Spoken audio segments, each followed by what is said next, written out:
และมีหลายเผ่าชนดำรงชีวิตอยู่รวมกัน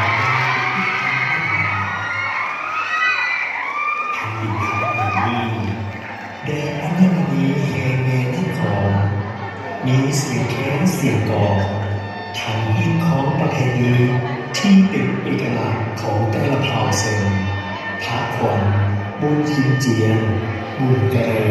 และอื่นๆโดยการคำก่อนที่ว่าประเทศลาวก่อนกี้หลายปีผ่านมา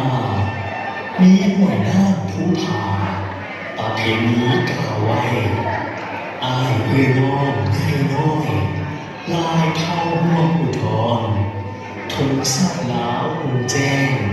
จำปาบานเฮือนหุ่นถูกเผาสนเพียงพร้อมน้ำท้าสารพัฒนาเป็นสัญลักษณ์บอกไว้ภาษาเสื้อซากลาวจิตใจขาวแจ่มแจ้ง